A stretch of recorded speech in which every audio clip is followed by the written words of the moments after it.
नमस्कार दोस्तों, एक बार पुनः टारगेट एग्ज़ाम विद कृष्णा में आपका स्वागत है। चलिए तो हम बात करते हैं बड़वानी ज़िले के बारे में। ठीक है, तो हम इंदौर, धार, अलीराजपुर, झाबुआ इनके बारे में पढ़ चुके थे। अब हम बात करते हैं बड़वानी ज़िले के बारे में। तो बड़वानी ज़िले की स्थापना 25 मई 1998 को खरगोन से अलग होकर बड़वानी ज़िला बनाया गया था। यहाँ पर लाल मिर्च का उत्पादन प्रमुखतः होता है। ठीक है, यहाँ पर एक सिंधवा नामक जगह है। सिंधवा नामक जगह पर कपास का उत्पादन होता है। ठीक है, और यहाँ पर कौन सी मंडी है? कपास मंडी है। सिसोदिया वंश की राजधानी कौन सी है? बड़वानी है।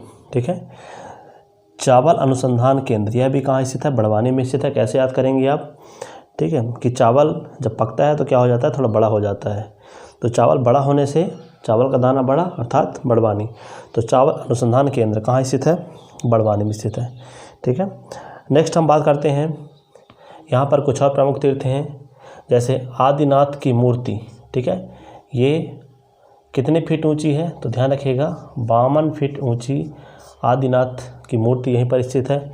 ठीक है, 52 गजा जैन मंदिर, 52 गजा जैन मंदिर, यह भी कहाँ स्थित है? बड़वानी में स्थित है। ठीक है, और यह जैन तीर्थ मंदिर स्थित है। बीजासेन का दुर्गा मंदिर, ठीक है, बीजासेन का दुर्गा मंदिर यह बड़वानी में स्थित है। और भावरगढ़ का किला भी कहाँ स्थित है? बड़वानी में स्थित है। तो ये था हमारा बड़वानी के बीच में के बारे में कुछ प्रमुख तथ्य। ठीक है, अब बात करते हैं बुरहानपुर के बारे में। ठीक है, तो बुरहानपुर नामक शहर की स्थापना किसके नाम पर की गई थी? शेख बुरहानुद्दीन के नाम पर बुरहानपुर शहर की स्थापना की गई थी।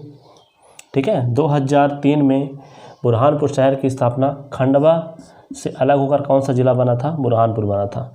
ठीक है, और बुरहानपुर सबसे दक्षिण, जैसे हम मैप पढ़ चुके हैं, तो मैप में दक्षिणी सबसे किनारा है, तो दक्षिणी सीमांत जिला इसे कहा जाता है। ठीक है, और यह किस नदी के तट पर स्थित है? तो ताप्ती नदी के तट पर यह स्थित है। बुरहानपुर को दक्षिण का प्रवेश द्वार कहा जाता है। ठीक है, दक्षिण में स्थित है, अर्थात दक्षिण का प्रवेश द्वार इसे कहा जाता है। और यहाँ पर कौन सा किला स्थित है? बुरहानपुर में आसीरगढ़ का किला स्थित है, और इसे दक्कन का दरवाज़ा भी कहा जाता है। ठीक है, ध्यान रखिएगा, दक्कन का दरवाज़ा, आसीरगढ़ किला। ठीक है, यहाँ पर मुमताज़ बेगम की कब्र है। बुरहानपुर में ही राजा की छतरी किसके सम्मान में बनाई गई है? तो राजा की छतरी राजा जयसिंह के सम्मान में बनाई गई है। और इस समय जो मुग़ल सम्राट थे औरंगजेब, इनके आदेशानुसार बनाई गई थी। किसके अनुसार? मुग़ल सम्राट औरंगजेब। ठीक है, तो मुग़ल सम्राट औरंगजेब के आदेश के अनुसार राजा की छतरी राजा जय सिंह के सम्मान में बनाई गई थी। यहाँ पर कुछ और प्रमुख चीज़ें हैं, बीबी की मस्जिद है। ठीक है, बादशाही किला है, बेगम का महल है, अकबरी सराय है। ये प्रमुख बुरहानपुर के स्थल हैं। और एक और क्या है? आदिल शाह का मकबरा भी यहीं पर स्थित है। ठीक है, बुरहानपुर में नेशनल न्यूज प्रिंट कारखाना जो कहाँ स्थित है? नेपा नगर में स्थित है। ठीक है, और यहीं पर बुरहानपुर में चांदनी ताप विद्युत केंद्र भी बुरहानपुर में स्थित है। ठीक है, खूनी भंडारा, यह भी कहाँ स्थित है? बुरहानपुर में।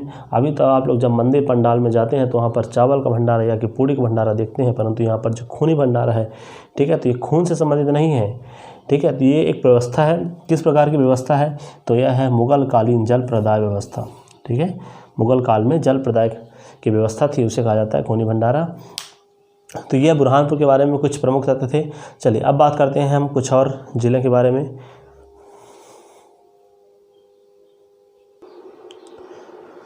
चलिए आगे बात करते हैं झाबुआ ज़िले के बारे में। तो झाबुआ में सबसे ज़्यादा क्या है?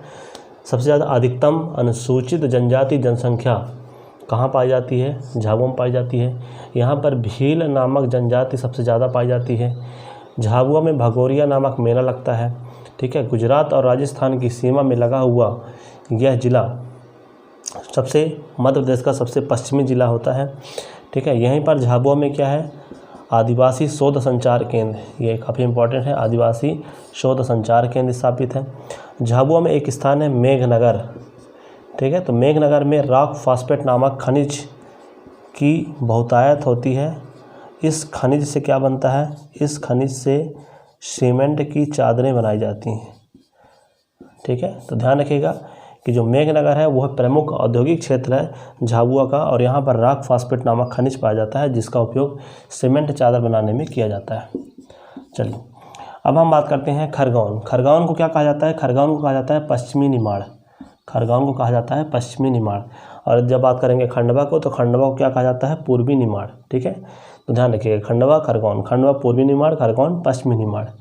खरगोन की बात करेंगे तो खरगोन में सबसे ज़्यादा क्या होता है? खरगोन में कपास का उत्पादन प्रमुखतया होता है। ठीक है, और बात करेंगे मूंगफली का उत्पादन। कपास और मूंगफली का उत्पादन बहुतायत मात्रा में होता है। यहाँ पर खरगोन में एक प्रमुख मेला लगता है जिसका नाम क्या है? सिंगा जी का मेला।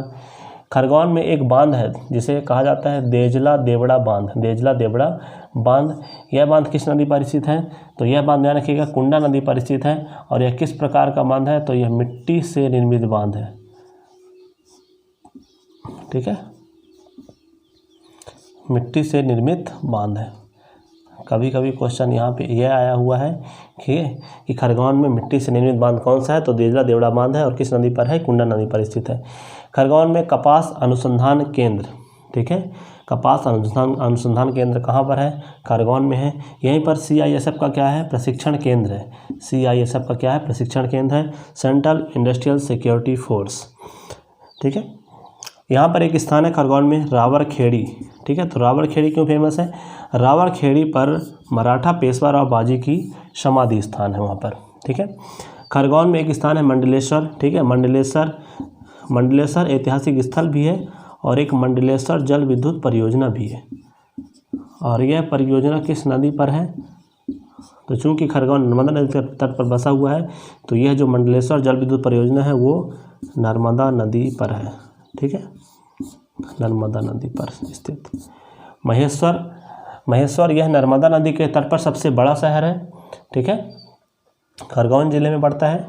और महेश्वर किसकी राजधानी थी? महेश्वर किसके लिए प्रसिद्ध है? तो ध्यान रखिएगा, महेश्वर जो है साड़ियों के लिए फेमस है। महेश्वर जो है साड़ियों के लिए फेमस है। तो ये था हमारा खरगोन के बारे में प्रमुख तथ्य। ठीक है, अब हम बात करते हैं खंडवा के बारे में। चलिए आगे बात करते हैं खंडवा। खंडवा को पूर्वी निमाड़ भी कहा जाता है। जिस प्रकार खरगोन को पश्चिमी निमाड़ कहा जाता है, खंडवा को क्या कहा जाता है? पूर्वी निमाड़। ठीक है, खंडवा कहाँ पर स्थित है? तो खंडवा नर्मदा और ताप्ती नदी के मध्य में स्थित है खंडवा। ठीक है, यह किशोर कुमार की जन्मस्थली है। किशोर कुमार जिसे क्या कहा जाता है? पार्श्व गायक किशोर कुमार की जन्मस्थली है। माखनलाल चतुर्वेदी जो हिंदी के प्रमुख कवि हैं, उनकी कर्मस्थली है। ठीक है, इसे सुनहरा जिला भी कहा जाता है। सुनहरा जिला क्यों कहा जाता है? क्योंकि यहाँ पर कपास का भी उत्पादन होता है। यदि कपास उत्पादन में अधिकतम कपास का उत्पादन कहाँ होता है? तो खरगोन में होता है, परंतु यहाँ पर भी कपास का उत्पादन होता है, और इसे सुनहरा जिले की संज्ञा दी गई है। ओंकारेश्वर राष्ट्रीय उद्यान भी यहाँ पर स्थित है। ठीक है, ध्यान रखिएगा, ओंकारेश्वर राष्ट्रीय उद्यान। खंडवा को क्या कहा जाता है? गांजा उत्पादक जिला। खंडवा को किसकी संज्ञा दी गई? गांजा उत्पादक जिला, और यह सबसे ज़्यादा गांजा उत्पादन करने वाला जिला है। ठीक है, खंडवा में एक जनजाति पाई जाती है, कोरकू जनजाति। ठीक है, खंडवा के एक गांव है यहाँ पर पुनासा गांव, और पुनासा गांव में इंदिरा सागर परियोजना स्थित है। कौन सी परियोजना स्थित है? इंदिरा सागर परियोजना। और इस परियोजना पर मानव द्वारा निर्मित सबसे बड़ी झील है।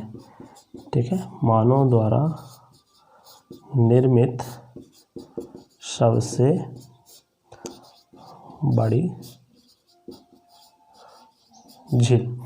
ठीक है, एक यहाँ पर और गांव है घोघला गांव। घोघला गांव से प्रथम जल सत्याग्रह प्रारंभ किया गया था। ठीक है, तो ये हमारा है खंडवा के बारे में कुछ प्रमुख तथ्य। अब हम बात करते हैं अगले जिले के बारे में।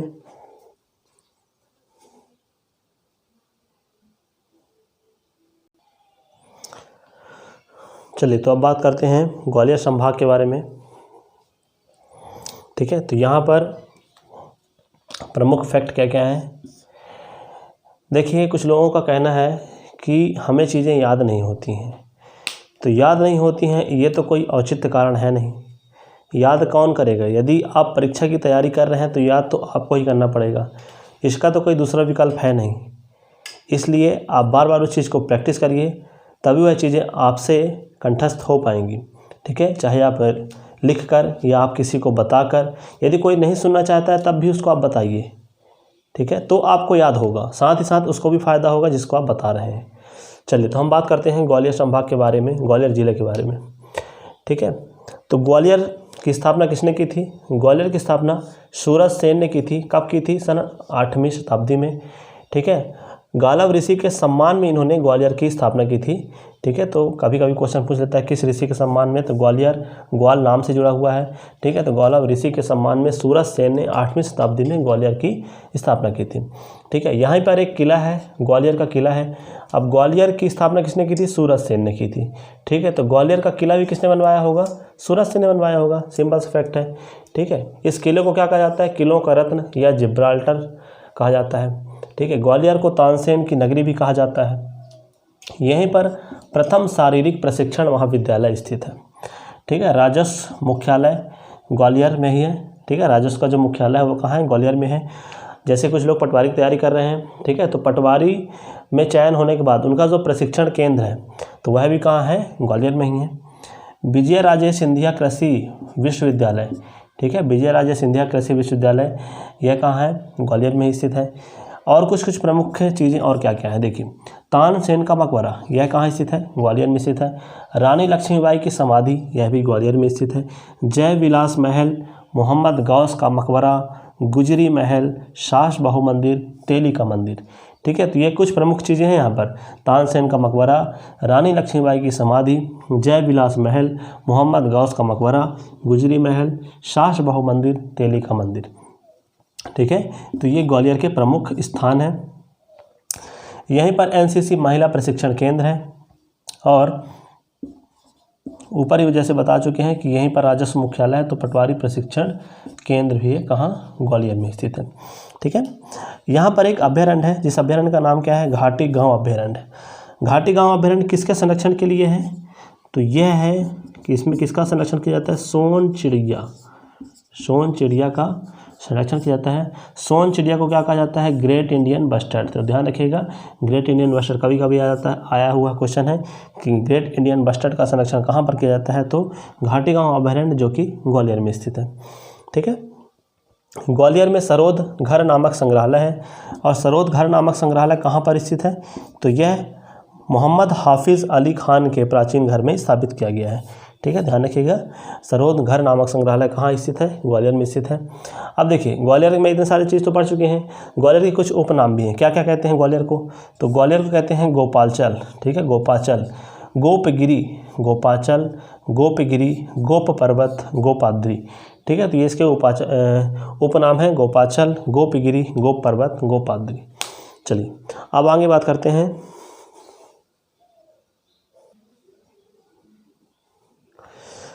चलिए तो हम बात करते हैं नेक्स्ट जिला शिवपुरी। ठीक है, तो शिवपुरी के बारे में बात करेंगे। तो दोस्तों, शिवपुरी प्राकृतिक सुंदरता के कारण ग्वालियर के सिंधिया राजाओं ने, ठीक है, ग्वालियर के सिंधिया राजाओं ने इसे क्या घोषित किया था? इसे अपनी ग्रीष्मकालीन राजधानी घोषित किया था। ठीक है, प्राकृतिक सुंदरता के कारण इसे सिंधिया राजाओं ने ठीक है ग्रीष्मकालीन राजधानी घोषित किया था। शिवपुरी 2010 में मध्य प्रदेश का पहला पर्यटन नगर बनाया गया था। ठीक है, मध्य प्रदेश का पहला पर्यटन नगर 2010 में बनाया गया था। शिवपुरी की स्थापना तात्या टोपे को फांसी दी गई थी। ध्यान रखिएगा, तात्या टोपे को फांसी दी गई थी यहीं पर। ठीक है, अप्रैल 1859 में तात्या टोपे को फांसी दी गई थी। शिवपुरी में पीर बुधान का मेला लगता है, यह भी काफ़ी इंपॉर्टेंट मेला है। पीर बुधान का मेला कहाँ लगता है? शिवपुरी में। न्यूनतम तापमान, सबसे न्यूनतम तापमान वाला जिला कौन सा है? शिवपुरी है।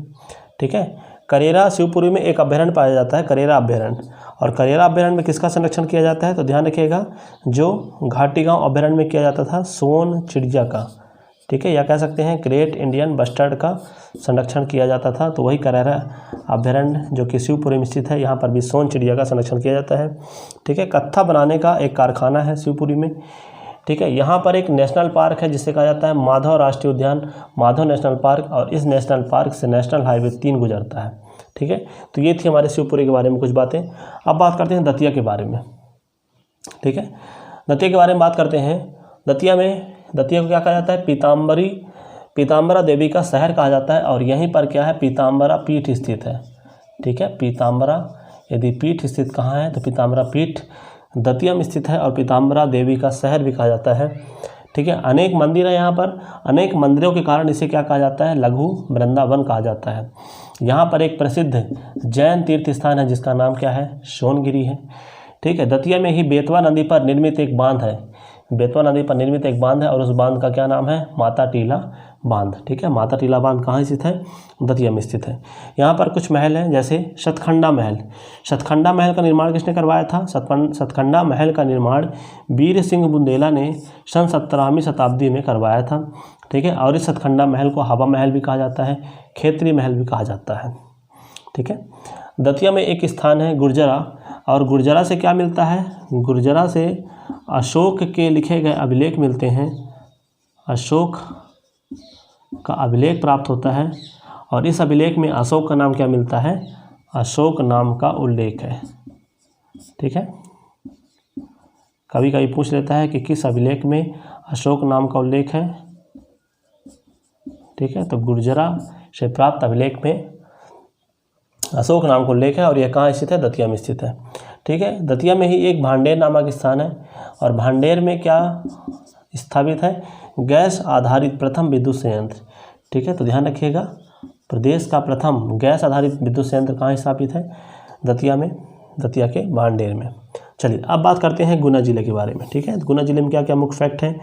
तो गुना को क्या कहते हैं? मालवा का प्रवेश द्वार, या इसी को कहा जाता है चंबल का भी प्रवेश द्वार। ध्यान रखिएगा। ठीक है, चंबल का प्रवेश द्वार का है या मालवा का प्रवेश द्वार का है। ठीक, गुना में एक फर्टिलाइज़र कारखाना है जिसे कहा जाता है नेशनल फर्टिलाइज़र विजयपुर। ठीक है, और ये किसके सहयोग से? तो यह ऑस्ट्रेलिया और इटली, ठीक है, ऑस्ट्रेलिया और इटली के सहयोग से स्थापित किया गया है। गुना से ही हजीरा विजयपुर जगदीशपुर, ठीक है, हजीरा विजयपुर जगदीशपुर पाइपलाइन क्या होती है? गुजरती है। ठीक है, यहाँ पर एक क्या है? बंजरगढ़ का किला है। गुना में ही बंजरगढ़ का किला है। तो ध्यान रखिएगा, ये हमारे कुछ प्रमुख फैक्ट हैं शिवपुरी, दतिया और गुना के बारे में। चलिए आगे बात करते हैं।